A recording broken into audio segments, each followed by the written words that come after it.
Welcome to Over the Top Radio. I'm your host, George Thomas. We're at the Retul Athlete Lounge and Television Studio in beautiful Boulder, Colorado. I want to thank our great supporters, Zeal Optics, Retul, of course, Pactimo, Pack Tour. Also want to show our appreciation to the great folks out at Scratch Labs, Core Power, and Coach John Hughes. Very happy to have with us today Sonya Looney. What a fitting last name for the events that you do. Yeah, it's been hard to grow into my last name, actually. You got to tell us about Yak Attack. I know you do all sorts of events, but racing your mountain bike through the Himalaya, is that almost like, has that become your identity? Kind of, actually. This was my second year racing the Yak Attack, and for those of you who don't know what the Yak Attack is, it's a 10-day stage race across the Annapurna circuit in Nepal, but it starts in Kathmandu. And last year I was the first woman to ever complete the 10-day distance, which was really an honor for me. And it starts at 3,000 feet, and you end up maxing out at an elevation of 17,769 feet. It's really fun up there, and you have to hike your bike to the top. So the base camp before that day is at 15,000, and it's a 5-kilometer or a 3-mile hike to the top. And then a 9,000-foot descent down into the finishing town that day of Kagbeni. I think that's the finishing So you have to walk it, you can't ride it. You cannot ride it. It's too high, and it's covered in snow, and this year it was covered in a lot of snow. Like, we're talking post-holing, carrying your bike on your back, and it took about 3.5 hours to get to the top. And one of the guys got frostbite on his toe, and last year a bunch of people got frostbite on their hands because it can be up to negative 30 degrees Fahrenheit up there.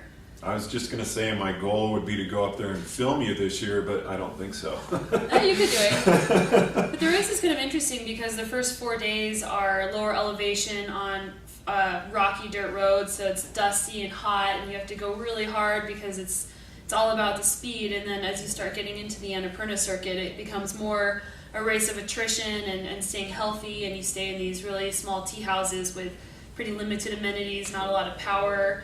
No internet, no phone, so you go up there and you're basically out there. And eventually there's no cars that can get to where you're going, so if something happens, you either have to get a helicopter evac'd out or you have to turn around and walk back because it's only accessible by trail. So it's pretty, it sounds pretty extreme, but when you're in it, it's not that bad. It's really fun, and it's a small race. They only allow 40 people total to enter every year just because it's really difficult to house and feed all those people in these tiny villages. Yeah, I was looking at the website, and it actually says 25 international participants. And then there's actually a really great contingent of Nepalese riders and racers in Kathmandu and also in Pokhara. And the Nepalese racers are really strong riders. They also work as guides for this company called Himalayan Single Track in Kathmandu, and they're really amazing people, and they really are the fastest in the mix for sure. So it makes it really exciting to try and duke it out with some of the Nepalese guys, and you got guys from the UK and Americans and Australians and any other country.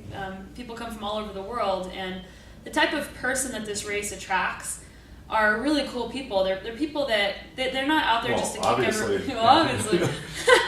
But they're not out there to just kick everyone's butt. They're out there because they want an amazing life experience and an adventure. And the things that you go through, and you spend about 2 weeks with these people, you really get to form a close-knit group of friends that you'll have your whole life, and you get to see the most amazing mountains in the entire world. So it's a really great thing to do. What's the selection process? You have to send in an application, but they want to make sure that you're going to be able to complete the route, because if you get out there and you don't want to finish, it's really logistically difficult to send you back. So there's people that did this race that had no mountain bike racing experience. They had been mountain bikers, they had been mountaineers, but they had never actually done a mountain bike race. And there's the last 2 years, there's been a few of those. You have a couple pros that go. The Nepalese racers are obviously extremely fast, and some of them race around the world. So you have a very diverse mix of people that show up to this race, which makes it even more interesting. How fast did it fill up? You might not know that question exactly, but do those 25 international slots fill pretty quickly? I wouldn't say quickly compared to American endurance racing. You have probably 6 months before it completely fills up. This was the first year that it ever sold out completely, and that was really cool to see. And I think next year they're changing the format a little bit, so the stages are going to be a bit longer. and the race has been picking up in buzz for sure. So I think next year it's going to sell out a lot faster. How did you find out about it? I found out about it last year. My teammate Jeff Kirkove had found a competition on Facebook, and he had won the competition, which involved a free entry to this race. So he told me about it, and I said, "You're not going alone to that. I'm going. I want to do that. That's awesome." So I found a way to get there, and after completing it last year, I knew I had to go back, and I know I will return to Nepal again.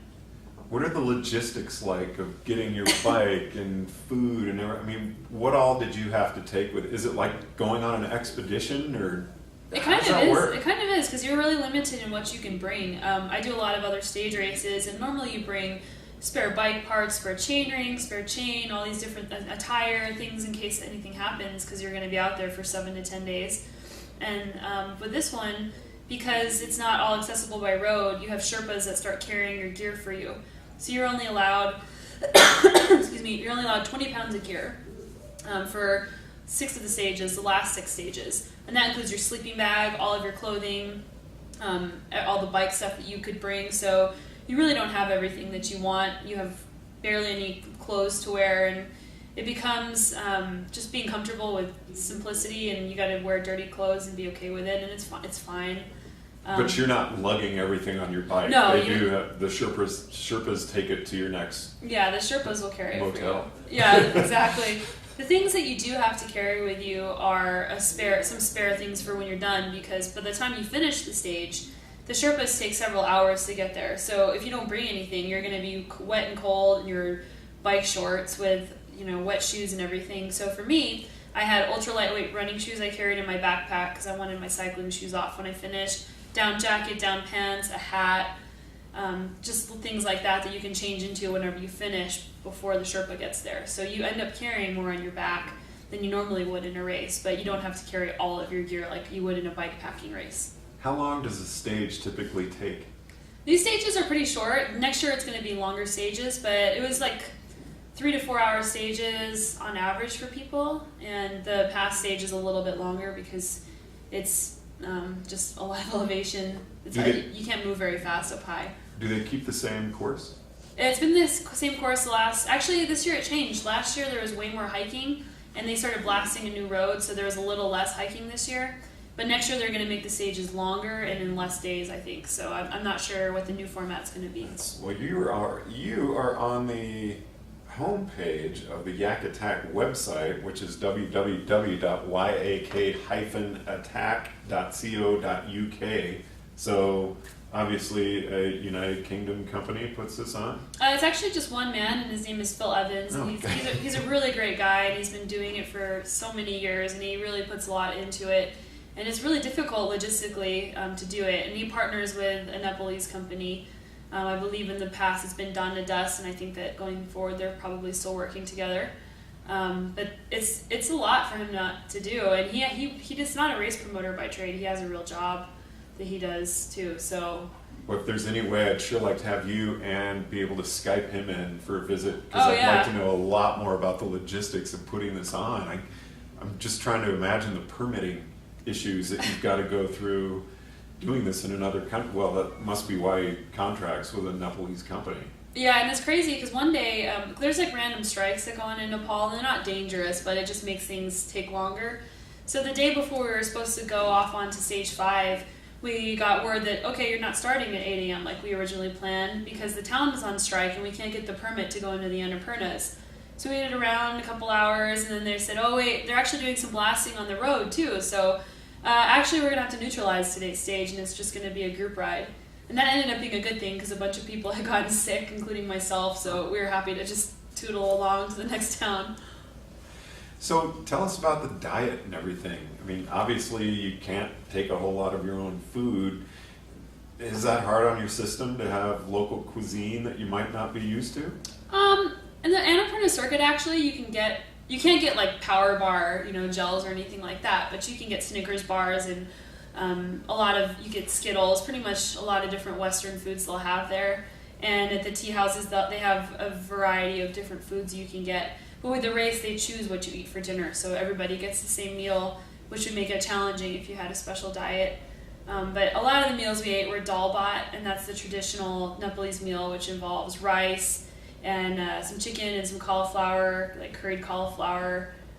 It's really, really simple. And then what kind of equipment do you use as far as your bike?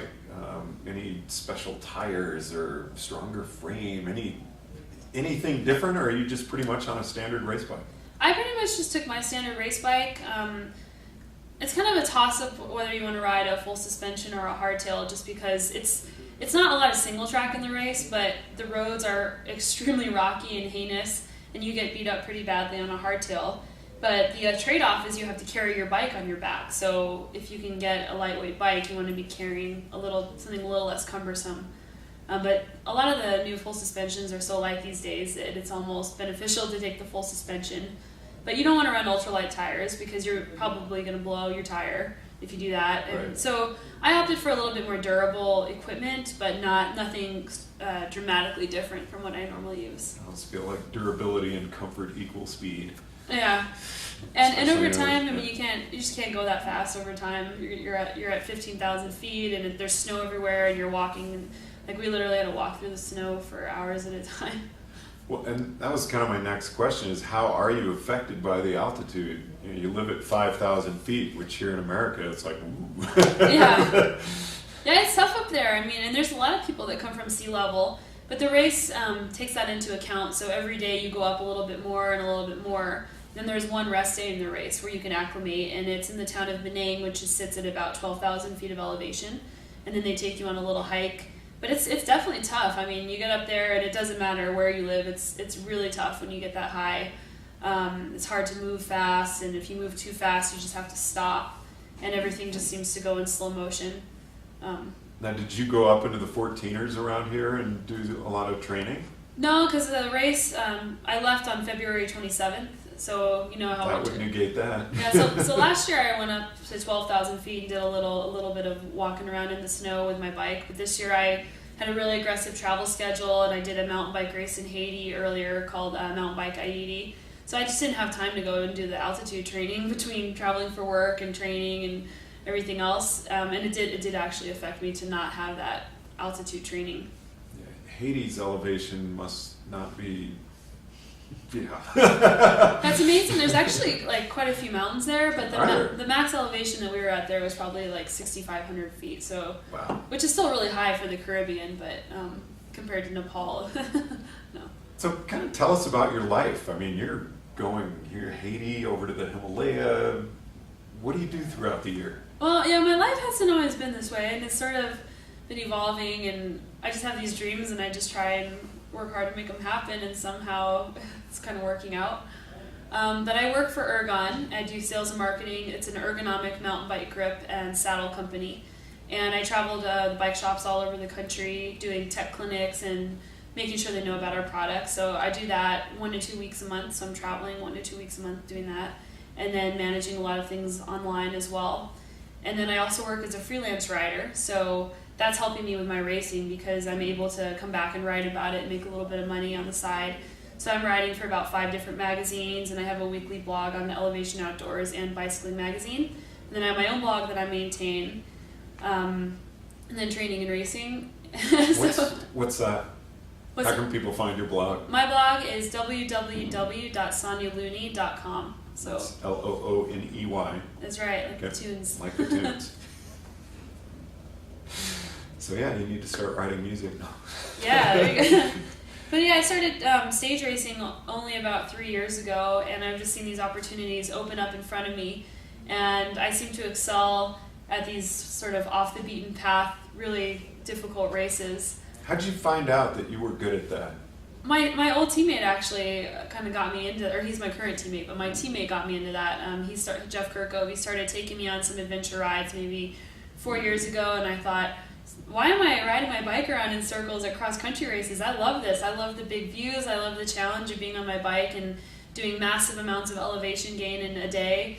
And then I started doing the multi-day events, and now I look for the hardest races, and I strive to go do those. And my next out-of-the-country race will be Mongolia Bike Challenge in September. Who are your sponsors? My main sponsors, I have a team I'm on. It's called Topi Gurgan. Topi and Ergon are the title sponsors, and we ride a Canyon bikes, which that's the frame. And we have a lot of sponsors on our team. You can find that on topigurgan. I think it's topigurgan.com. But like DT Swiss, Magura, SRAM, Richie, a lot of different sponsors. And then I have a couple of my own sponsors. Michael David Winery is a sponsor, and they've been really helpful. Not only keeping me hydrated with some of the best wines out there, but also they helped me get to Nepal, which was really a huge thing for me. And then Bear Peak Dental, which is actually a dentist in Boulder. His name is Stephen Laycock, and he's a dentist and also a cyclist, and a really great guy. So I've been really happy to have his support and to keep my teeth nice. So in case I knock one out. What's your schedule for this year after Mongolia? Well, after Mongolia I'll be done, but so on Tuesday I leave for Sea Otter. Okay. And I'll be working at Sea Otter. I won't be racing there, and then I'll be racing the Whiskey 50 the weekend after. And then I'll come home for a couple weeks, and then I'm going out to North Carolina to do some work. I have my own clinic series that I do, so I'll be doing that, and some ergon stuff. And I'm doing the Pisgah 111K, and then I'm also doing North Carolina. And then I'm doing the Transylvania Epic stage race the week after that, which is an amazing stage race that bases out of State College, and it's super fun. And then I'll be back in Colorado and do Bailey Hundo again. I won it 2 times, and I skipped it last year, so I'm hoping to get back in it this year and see what I can do. And then probably Leadville. I raced Leadville with a broken wrist last year, so I want to go back and see what I can do, hopefully with 2. That work. And then Breck Epic, and then Mongolia, and then I'm going to not ride my bike in races for a while. Are you going back to Yak Attack next March? I don't have any current plans to do it. It just takes such a huge amount of time, and it's a lot of preparation, and I would love to go back, but there's a lot of other races that I am interested in pursuing, and I just can't do it all. Just the whole experience of getting to see not just our country, but really travel around the world and do this, where would you like to race? What would be kind of your dream spot? I mean, the Himalayas got to be That was tough it, to beat, yeah. That's a place. But you're not done. Yeah, I want to do Trans-Pyrenees next year. That would be cool. But I'm interested in racing in Europe, but I'm more interested in kind of the off the beaten path places, just because I feel like I get more of a unique cultural experience, and that's pretty much why I do these races. Is A, I like the challenge, but B, I like to see what these countries look like out in the bush when you're not in the touristy places. So I want to go to Australia to race my bike. The Crocodile Trophy would be really cool. I want to do Iron Bike in Italy. That's supposed to be really hard. So these are just races that are popular for being really difficult. So it sounds like you win a lot, even though you're in races where your kind of overall goal is just for the personal fulfillment. I would say I win a lot, but... Okay. Ivars, Luke, you got some questions for Sonya? Why don't you slide on over here where we've got you on camera and introduce yourself and get a nice looking face in there instead of mine. That's right. I gotta keep my Zeal sunglasses here. All right. That's super. Luke, what's your last name? Where are you from? Yes, I'm Luke Hartley. I'm an MBA student at CU Boulder and moved out here from New York City, recovering corporate attorney. And with Ivars, we're working on starting some businesses in the outdoor space, and especially sports agency. It's an area that we're really excited about pushing into. So I got some questions for you about sort of how you started, migrating from being a racer here to get sponsorship to go overseas and do these kind of races. I'm not really sure how that happened, to be honest. I just started looking at races I wanted to do, and my first experience racing out of the country was a race in Brazil called the Brazil Ride. And the race actually invited my teammate and I to come out and do it. So we went and we did really well. And then after that I said, well, I'm going to make a list of races I want to go to. And so I contact these races on my own. I contact the promoters and say, I'm interested in coming. I'm a pro, I'm a rider, I can do lots of things for marketing, let's chat. And then from there I try really hard to find a way to get my plane ticket paid for, which doesn't always happen. So I also save my money like crazy so I can spend it on plane tickets, and I probably should be saving more for retirement, but I spend most of my money on plane tickets and on entry fees. So I just sort of pick out the goals and I just do what I can to make it happen. And usually it works out somehow. Do you find that this community of people that are racing these sort of off the beaten path races is a consistent community? Do you run into the same people in a lot of these races, or is it pretty new every time you go? It's starting to become consistent. I've only been doing this for, I'd say, 3 years, so I don't know exactly how many. Maybe I've done 5 or 7 foreign races, but I have been starting to see some of the same people. And at the Yak Attack, I was talking about Mongolia, and a few of them said, I want to go to Mongolia, so they signed up for Mongolia too. So you kind of start seeing the same faces because these people want this sort of adventure mountain bike experience. Sounds like there's room for an adventure mountain bike race team internationally. There really is, and I could pick out a group of, in North America, a group of maybe 5 or 10 people that pursue this type of racing. Have you found these kind of races, coming up more popular in the United States as well? Definitely. I mean, the adventure series, not the adventure series, the stage racing and the endurance series has really taken off, and stage races and the 100-milers will sell out very quickly. And I'd say the Breck Epic and the Transylvania Epic are the 2 most popular stage races in the U.S., but a lot of the one-day races, which are more accessible to people that have a family and a full-time job, those races are selling out like in 3 minutes. Park City Point to Point is a great example of that. So I've heard rumors that a lot of the 24-hour races are starting to lose sort of enrollment and are kind of coming down in interest. Is that true, or? Yeah, I'd say so. I mean, I raced the 24 nationals the last couple of years, and this past year the attendance was definitely down. But I think it's just because people want a bigger experience, because the 24-hour races are fun and there's great camaraderie, and if there was more of a festival atmosphere, I think it'd be bigger. But it's just the same loop over and over and over. And I think if you had maybe different loops or just something that's going to be a little different. I got it. Well, Ivar's is going to finish the interview in Spanish, if that's all right. All right, I'll try and hold my own. I might say bad words though, so. Yeah, no. Earmuffs. Yeah, I'm also a classmate with Luke in the MBA program, and I'm from Chile, actually, South America, so maybe that's a good spot you can try next year. Trans-Andes in January. That's awesome. On my list of that's what dream I was races. going to tell you about. Trans-Andes is getting really, really big. We have a couple of riders that have been there from the U.S. Some guys from the Carmichael training systems. Yeah, they actually coached me, yeah. Right, nice. Yeah. And we have Tinker Juarez 2 years ago. Mm-hmm. I remember interviewing him for my magazine in Chile. So that's a good spot for you, maybe. Yeah, the last 2 years I've been trying to get to that one, but that's one that I just haven't been able to make it work out yet. But I'm still hoping maybe next year I can go to Trans-Andes. It's a long flight, but it's really beautiful. You get to ride pretty close to the Patagonia, so it's... Yeah, and Chris Carmichael said that's his favorite race he's ever done. I know Rebecca Rush loves that race too, and yeah, I really want to go. Nice. Great. Sonya, it's great having you visit with us. Final question, I've got to know the significance of your necklace. This is like a New Zealand symbol. It's a Koru symbol, and it doesn't have a lot of crazy significance other than I like it, and it kind of looks like a fern, and it's just a circle continuing, no beginning, no end, and I like that. But I just started wearing it when I started doing endurance mountain biking because I like it and I kind of like the meaning of it, and now I just always wear it when I race my bike. So I actually broke it in Haiti and I super glued it back together. Well, if you could tell us one more time your blog and where people can find your writing. My blog is www.sonyalooney.com. You can follow me on Twitter. It's twitter.com/LooneySonya.